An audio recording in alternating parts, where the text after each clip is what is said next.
네, 오늘 우리가 다룰 본문은 두 구절이지만 여기에는 매우 중요한 의미가 담겨 있습니다. 삼위 하나님 중에서 성령님의 역할을 말씀하고 있기 때문입니다. 특별히 오늘 본문은 성령님의 역사하신 가운데 기도를 다루는 내용인데요. 이 성령님께서 우리의 기도에 실질적으로 관여하고 있다는 사실을 말하고 있습니다. 저는 오늘 설교를 시작하면서 우리 성도님들에게 질문을 드리고 싶습니다. 우리 성도님들은 기도하실 때에 얼마나 성령님을 의식하십니까? 그리고 성령님께서 우리의 기도에 직접적으로 관여하시고 도우신다라는 사실을 믿으십니까? 저는 기도를 삼위일체적으로 정의하고 싶습니다. 이 성도의 기도는 성령님의 도우심에 의지하여 예수님의 이름으로 하나님 아버지께 아뢰는 것이다. 우리의 기도의 대상은 누구입니까? 우리가 누구한테 기도하는 거죠? 하나님 아버지께 기도하는 겁니다. 물론 예수님께 기도하기도 하고 성령님께 기도하기도 하지만 우리의 기도의 대상은 하나님 아버지이십니다. 성경을 자세히 읽어보면 기도의 대상이 우리 아버지 하나님 되심을 잘 알 수가 있습니다. 복음서에도 보면 우리 예수님께서 겟세마네 동산에서 기도하셨을 때에 누구를 대상으로 기도하셨습니까? 하나님 아버지께 기도하셨습니다. 그리고 오늘 본문을 보시면은 예수님이 아닌 또 다른 분도 하나님 아버지께 기도하고 있다는 사실을 알게 되어집니다. 여러분, 누가 하나님 아버지께 기도하실까요? 맞습니다. 성령님도 하나님 아버지께 기도하십니다. 26절과 27절 이 두 구절에서 그 사실을 발견할 수가 있습니다. 이 삼위 하나님 중에서 성자와 성령이 성부 하나님께 기도한다라는 사실은 우리도 이와 같이 기도해야 한다라는 뜻이지요. 우리의 기도의 대상은 바로 하나님 아버지, 성부 하나님께 기도해야 합니다. 특별히 우리는 하나님의 자녀로서 하나님 아버지께 기도해야 합니다. 이것을 우리가 분명하게 인식해야 되는 거죠. 이것은 관계적인 그런 기도인데요. 당연히 하나님의 자녀로서 하나님 아버지께 기도한다라는 겁니다. 이 세상 사람들이 우상에게 기도하는 것과는 완전히 다르죠. 불신자들이 자신들이 빌고 기도하는 그 대상은 어떻습니까? 아무런 관계도 없고 또 직접적인 교류도 없습니다. 그냥 빌기만 하는 것이죠. 자신의 마음속에 있는 그 간절한 소원을 이루기 위해서 자신과 직접적으로 아무런 관계가 없는 그런 우상에게 일방적으로 퍼붓기만 하는 것입니다. 그러나 우리는 그들과의 기도는 완전히 다릅니다. 관계적인 기도를 하는 것이죠. 하나님의 자녀로서 우리 하나님 아버지께 기도한다는 사실입니다. 아주 긴밀하고 인격적인 교류를 가집니다. 우상들은 듣지도 못하고 보지도 못합니다. 그러나 우리 아버지 하나님께서는 어떻습니까? 우리가 하는 모든 기도를 다 듣고 계십니다. 그런데 여러분, 참 놀라운 사실이 있습니다. 우리가 하나님 아버지께 기도할 때에 우리만 기도하는 것이 아니라 성자 예수님과 성령 하나님도 함께 기도하신다라는 사실입니다. 우리가 기도할 때에 성령님은 우리가 어떻게 기도해야 할지를 도우십니다. 기도할 내용과 방식을 우리 하나님의 뜻에 비추어서 알려주십니다. 그리고 성자 예수님은 우리의 기도가 응답되는 근거를 자신의 이름을 걸고 제공하십니다. 우리는 기도할 때마다 마지막에 어떻게 마치고 있습니까? 예수님의 이름으로 기도합니다. 아멘. 이렇게 끝을 마치죠. 이것은 매우 중요한 의미를 가지고 있습니다. 우리가 예수님의 이름을 걸고 기도하기 때문에 하나님 아버지께서는 이 기도를 외면하실 수가 없다는 겁니다. 우리의 기도가 반드시 응답되는 것은 그 기도의 내용이 고상하고 거룩하기 때문이 아니라 이 기도 내용 속에 누구의 이름이 들어가 있다는 것이죠. 예수님의 이름이 들어가 있기 때문에 하나님께서 반드시 응답하신다는 겁니다. 물론 하나님께서 원하시는 방식으로 응답하십니다. 오늘 본문을 보시면은 성령님께서 우리의 기도를 어떻게 도우시는가에 대해서 말씀하고 있습니다. 방송실 띄워주십시오. 26절을 다시 한 번 더 우리가 한 목소리로 읽었으면 좋겠습니다. 시작. 이와 같이 성령도 우리의 연약함을 도우시나니 우리는 마땅히 기도할 바를 알지 못하나 오직 성령이 말할 수 없는 탄식으로 우리를 위하여 친히 간구하시느니라. 아멘. 성령님은 우리의 연약함을 도우신다라고 했습니다. 여기서 말하는 연약함은 말 그대로 우리가 이 땅에서 겪는 모든 연약함을 뜻합니다. 우리는 이미 구원받은 하나님의 백성이지만 이 땅에 살아가면서 많은 일들을 겪고 살아갑니다. 아픔, 고통, 어려움, 질병 등 우리가 정말 연약한 존재일 수밖에 없는 것을 깨닫게 합니다. 그러나 성령님은 우리의 연약함을 도우시는 분이십니다. 그 많은 연약한 가운데서도 오늘 26절 말씀을 보면 한 가지에 집중되어 있습니다. 여기서 말하고 있는 연약함은 뒤에 있는 내용을 뜻합니다. 무엇을 말하는 걸까요? 바로 기도와 관련되어 있다는 것이죠. 성령님께서는 우리의 기도에 관해서 도와주신다라고 말씀하고 있습니다. 26절 중반절에 보시면은 우리는 마땅히 기도할 바를 알지 못한다라고 기록이 되었습니다. 왜 우리가 하나님께 마땅한 기도를 드릴 수가 없는 것입니까? 여기에는 우리가 두 가지 사실을 조금 생각해 봤으면 좋겠습니다. 첫 번째는 우리는 미래를 내다볼 수 없는 존재이기에 올바른 기도를 할 수가 없습니다. 이 잠시 앞도 내다볼 수 없는 존재가 바로 우리이죠. 그렇기 때문에 우리는 무엇을 기도해야 할지를 사실 잘 모릅니다. 하나님은 우리에게 떡을 주시려고 하는데 우리는 뱀을 달라고 기도할 때가 있습니다. 그리고 두 번째는 판단의 문제입니다. 어떤 상황에서 무엇이 하나님의 뜻인지 판단할 수 없기 때문에 올바른 기도를 할 수가 없습니다. 예를 들면 선교지에서 이 복음 사역을 감당하는 우리 선교사님을 예를 들었으면 좋겠습니다. 순교의 위협이 닥쳤을 때에 우리가 어떻게 기도해야 되겠습니까? 우리가 파송하고 후원하고 있는 선교사님이 지금 선교 사역 현장에서 목숨을 잃게 될 그런 위태로운 상황에 있다라고 가정을 한다면 우리가 그분들을 놓고 어떻게 기도해야 되겠습니까? 첫 번째로 하나님께서 지켜주시고 보호하셔서 피신할 수 있도록 기도해야 됩니까? 아니면 어떤 위협에도 굴하지 않고 순교하기까지 복음 사역을 감당할 수 있도록 기도해야 하겠습니까? 여러분, 1번과 2번 중에서 어떻게 기도해야 할까요?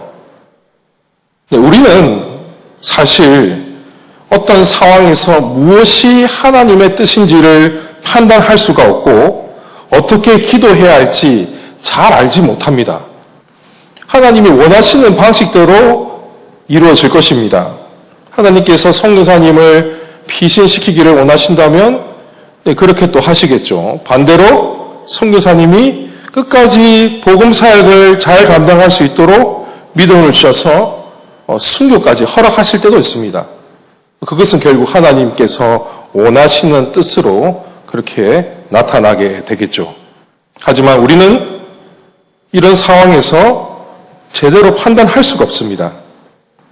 그러나 오늘 본문을 보시면은 우리의 그런 연약함을 도우시는 분이 소개되고 있습니다. 그분이 누구입니까? 바로 성령님이십니다. 성령님은 우리가 하나님 뜻에 합당한 기도를 할 수 있도록 도와주시는 분이십니다. 예수님께서 제자들에게 성령님의 사역에 관해서 알려주셨습니다. PPT 띄워주십시오. 요한복음 14장 26절 말씀을 보면 보혜사 곧 아버지께서 내 이름으로 보내실 성령 그가 너희에게 모든 것을 가르치고 내가 너희에게 말한 모든 것을 생각나게 하리라. 여기서 말하고 있는 모든 것 가르치는 것, 이거 우리의 기도와 관련되어 있는 것이죠. 우리가 어떻게 기도해야 할지 하나님의 뜻을 가르쳐 주시고 내가 너희에게 말한 모든 것, 하나님 말씀 안에서 기도할 수 있도록 도와주신다라고 말씀하고 있습니다. 굉장히 놀랍지 않습니까? 성령님은 오늘 주님께서 말씀하신 것처럼 우리를 도우시는 분이십니다. 하나님의 자녀로서 어떻게 기도해야 할지를 가르쳐 주시고 하나님 말씀 안에서 기도할 수 있도록 우리를 도우시는 분이 보혜사 성령님이십니다. 그래서 우리의 기도가 최종적으로 먼저 그의 나라와 그의 의를 구하는 기도를 할 수 있도록 이끌어 주신다는 것이죠. 그리고 이어지는 26절의 하반절 말씀을 보면 이렇게 기록이 되었습니다. PPT 띄워주십시오. 오직 성령이 말할 수 없는 탄식으로 우리를 위하여 친히 간구하신다. 참 위로가 되는 말씀이 여기 있습니다. 성령님은 우리의 기도를 도우시는 것으로 그치는 분이 아니라 무엇까지 한다라고 기록이 되었습니까? 우리를 위하여 무엇을 하시죠? 기도하신다는 사실입니다. 여러분, 이게 굉장히 놀라운 하나님의 은혜입니다. 여러분, 긍휼이라는 단어를 잘 아시죠? 긍휼이 어떤 의미를 가지고 있습니까? 상대방을 불쌍히 여기는 것, 보통 이렇게 다들 생각하고 계십니다. 그런데 여기서 우리가 탄식을 살펴보게 되어지면 우리 성령님은 정말 자비와 긍휼이 많으신 분인 것을 알게 되어집니다. 우리가 탄식할 때가 참 많죠.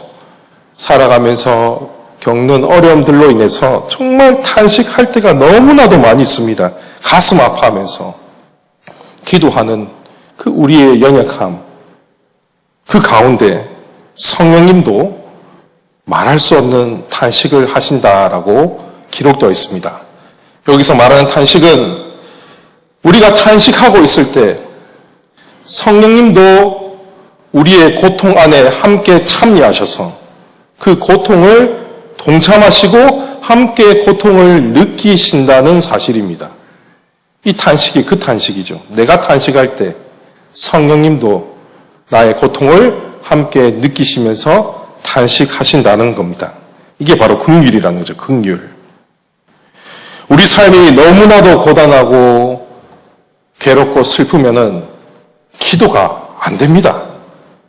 저 역시 목사지만 연약한 인간입니다. 저도 기도가 안 될 때가 많습니다. 하나님 아버지 그렇게 부르짖는 것조차도 하지 못할 때도 있습니다. 때론 우리 성도님들의 기도하는 모습을 보면 그냥 엎드려서 침묵하는 분도 종종 볼 때가 있습니다. 너무 힘들면 기도가 안 되는 것이죠.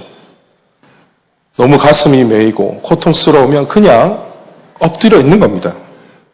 우리의 심령이 마치 상한 갈대나 꺼져가는 등불 같을 때가 있습니다.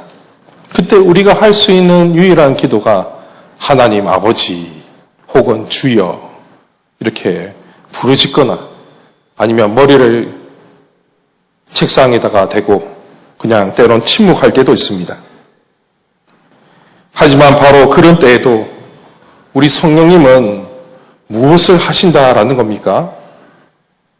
탄식하시고 같이 고통을 느끼시고 더 나아가서 고통을 느끼는 것뿐만 아니라 우리를 위해 대신 기도해 주신다는 사실입니다. 여러분, 이게 굉장한 놀라운 은혜입니다.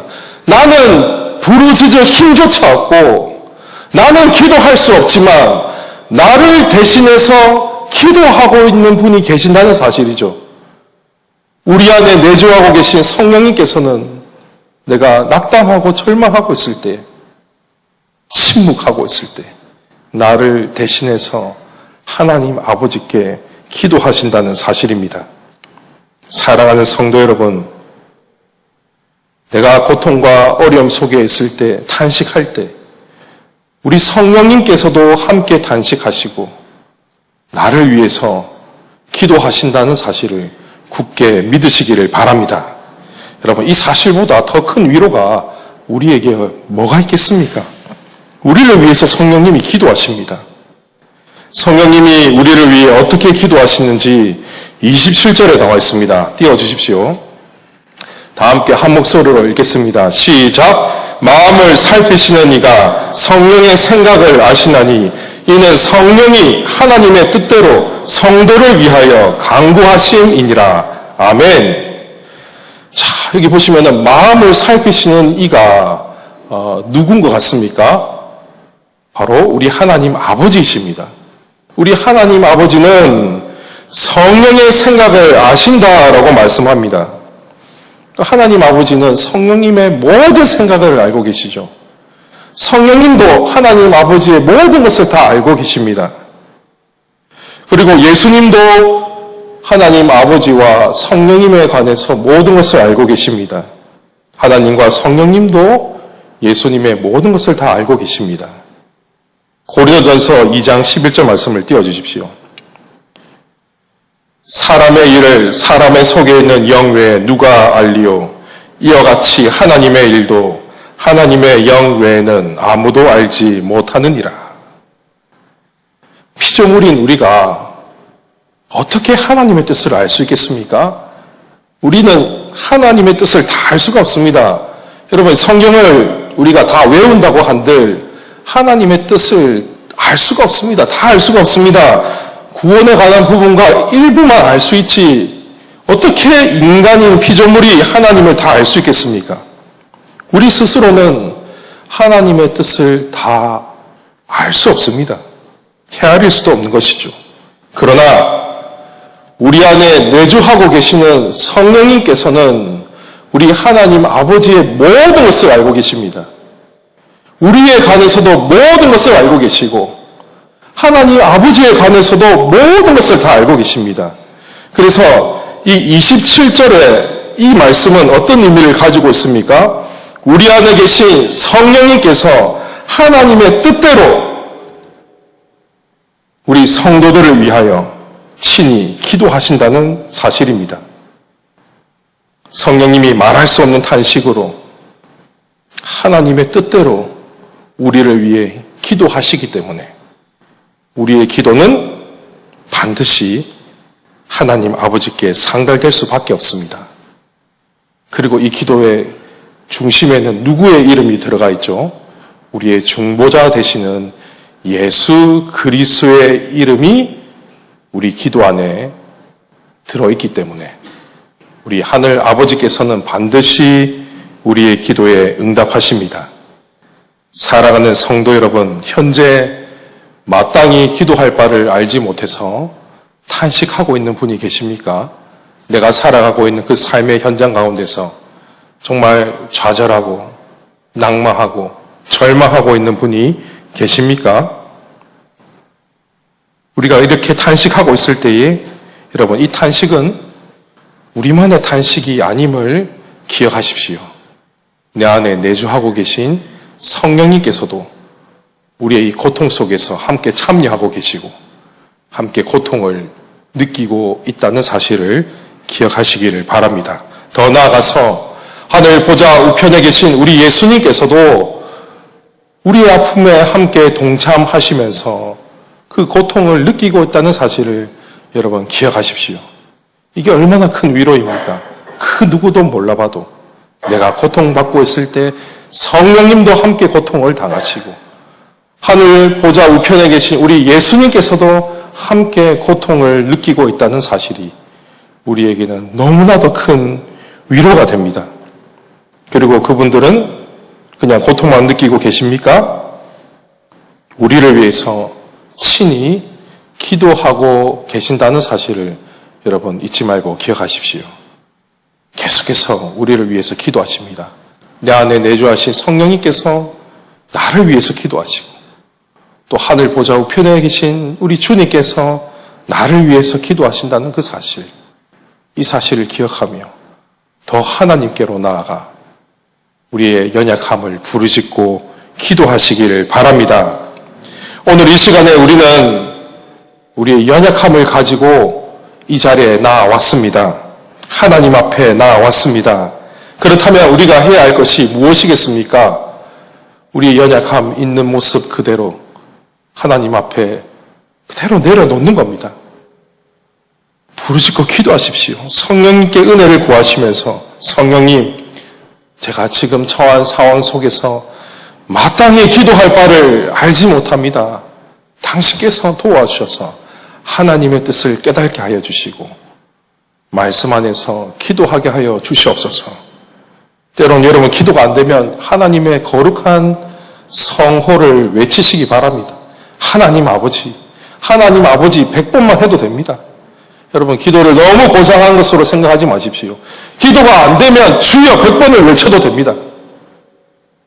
나의 모든 것을 아시는 성령님께서 친히 나를 위해서 기도하시기 때문에 하나님의 뜻을 알고 계신 우리 성령님께서 우리의 모든 것들을 하나님께로 다 올려드립니다.